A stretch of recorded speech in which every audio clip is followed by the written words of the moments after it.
کرامت اللہ شہناز سے بہت محبت کرتا تھا۔ رات کے کھانے کے بعد اس نے صحن میں چارپائیاں بچھا کر فرشی پنکھا چلا دیا۔ آگے والی چارپائی پر ماں جی نیم دراز تسبیح پڑھ رہی تھی۔ ان کے ساتھ والی پر شہناز کے بازو پر سر رکھے علی حسن اپنے دن بھر کی جانے والی کارستانیاں سنا رہا تھا۔ آخری چارپائی خالی تھی۔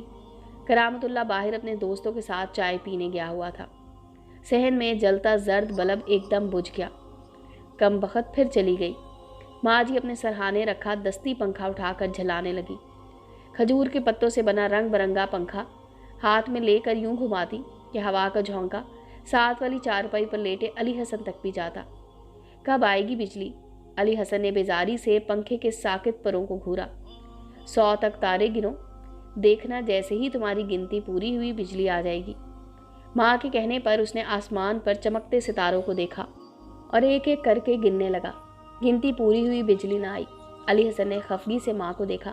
اچھا سن تو، جب ہم شہر تمہاری ناجو خالہ کے پاس جائیں گے تو وہ ہمیں بازار لے کر جائیں گی، کہہ رہی تھی خوب ساری چیزیں دلائیں گی علی حسن کو۔ چڑیا گھر بھی چلیں گے، وہاں ہاتھی بھی ہوگا۔ علی حسن کی ساری بیزاری اڑن چھو ہو گئی۔ ہاتھی زرافے سب ہوں گے، جھولے بھی۔ او پاگل، وہ تو پارک میں ہوتے ہیں۔ تو ہم پارک نہیں جائیں گے کیا؟ جائیں گے، کیوں نہیں جائیں گے، پر کب اماں؟ نیند سے بوجھل ہوتی آنکھیں بمشکل کھولے ماں کا چہرہ دیکھا اور جواب سننے سے پہلے ہی نیند کی آغوش میں چلا گیا۔ اے شہناز، تو کیا سچ میں اپنی بہن کے ہاں شہر جانے کا سوچ رہی ہے؟ ناک بھوں چڑھاتی ماں بیٹی کی باتیں سنتی ماں جی نے کروٹ لیتے ہوئے اس سے پوچھا۔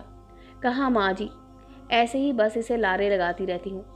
آپ نے دیکھا تو ہے، شہر جانے کا سن کر فوراً کہنا مان جاتا ہے۔ علی حسن کے ماتھے پر بکھرے بال سوارتی وہ مسکراتی تھی۔ ستاروں کے جھرمٹ میں گھرے چاند نے گویا اس کی مسکراہٹ سے روشنی لے لی۔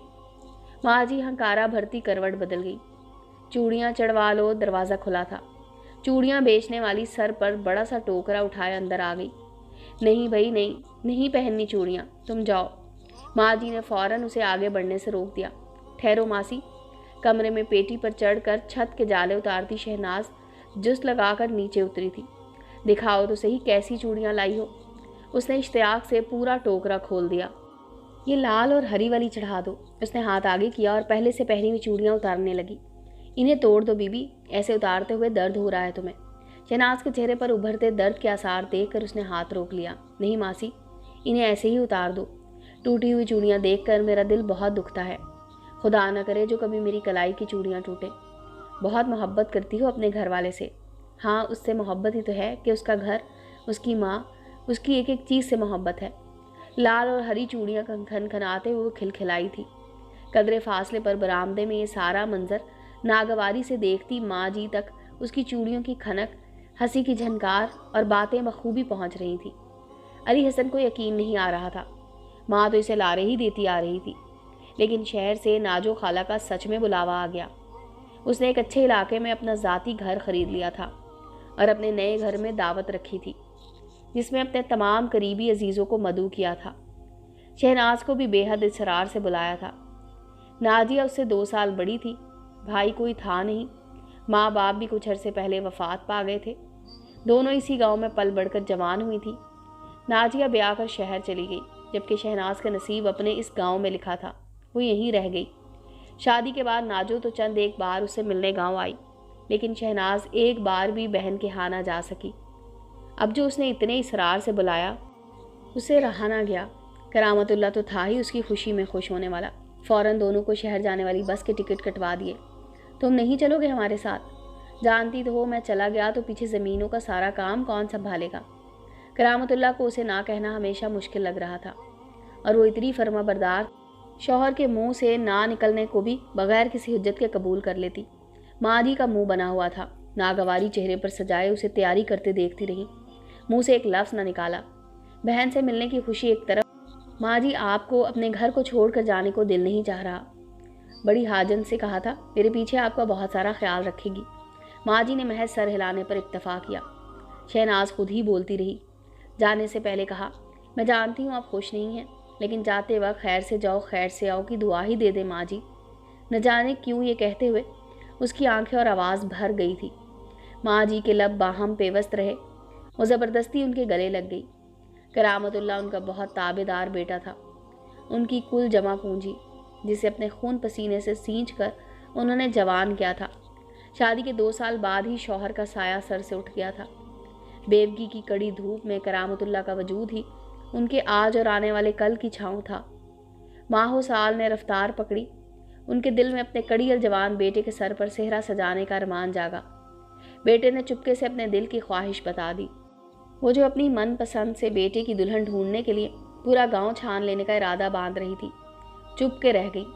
میں نے آپ کو صرف اپنی خواہش بتائی ہے ماں جی، باقی آپ اگر کسی اور کو بیاہ کر لانا چاہتی ہیں تو مجھے کوئی اعتراض نہیں، میں آپ کی خوشی میں خوش ہوں۔ ماں نے سوچا میرا مان جو ٹوٹا سو ٹوٹا، کیوں نہ بیٹے کی خواہش کا ہی مان رکھ لیا جائے، خواہ بجھے دل سے ہی صحیح۔ دل کا شکوہ زبان پر لائے بنا وہ شہناز کو دلہن بنا کر لے آئیں، جس نے تھوڑے ہی عرصے میں ان کے گھر کو جنت کا نمونہ بنا دیا تھا۔ لیکن وہ ان کے بیٹے کی پسند تھی، وہ کیسے اس کو اپنی پسند بنا لیتی۔ اور آج وہ شہناز کیا گئی، انہیں روشن دوپہر پر زرد شام کا گمان ہوا۔ دل کو جگڑتی اداسی، کاموں کے پیچھے بھاگتے دوڑتے قدموں کی چاپ سننے سے آج ان کی سماعتیں محروم تھی۔ ہنڈیا میں ڈوئی گھمانے سے باورچی خانے کے باہر تک آج چوڑیوں کی کھنک نہیں گونجی تھی، اور اس کی بات بات پر شگوفے کی مانند پھوٹتی ہنسی کم بخت پہلی بار کہیں گئی ہے، اس لیے دماغ سے اتر نہیں رہی۔ اور میرا علی حسن، ان کا ذہن پوتے کی طرف چلا گیا۔ چلو 2-4 دنوں کی تو بات ہے، آ جائیں گے تو پھر سب کچھ پہلے جیسا ہو جائے گا۔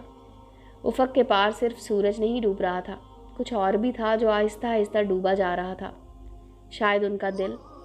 تبھی زوردار آواز کے ساتھ ڈیوڑی کا دروازہ کھلا تھا۔ ماں جی ہم برباد ہو گئے، ہمارا کچھ بھی نہیں بچا۔ کرامت اللہ بین کرتا گھر آیا تھا۔ کیا ہوا کرامت اللہ؟ کسی نے گندم کے گودام میں آگ لگا دی؟ گودام بھرے رہیں گے ماں جی، مگر جانے والے لوٹ کر نہیں آئیں گے۔ اب شہر جانے والی بس کو حادثہ پیش آ گیا تھا، ٹرالر سے بہت زور سے ٹکر لگی تھی، بس الٹ گئی۔ موقع پر جاں بحق ہونے والے مسافروں میں شہناز اور علی حسن بھی تھے۔ وہ اونچا لمبا مرد ماں کی گود میں منہ چھپا کر پھوٹ پھوٹ کر رو رہا تھا۔ ماں جی وحشت زدہ سی اٹھ کھڑی ہوئی، دیوانہ وار اندر کمرے کی طرف بھاگی تھی۔ اندر کچھ نہیں تھا، نہ شہناز کی کل کل کرتی ہنسی، یا شاید ہر جگہ وہی تھی، جاتے وقت خیر سے جاؤ خیر سے آؤ کی دعا ہی دے دے ماں جی۔ اور ماں جی زمین پر بیٹھتی چلی گئیں۔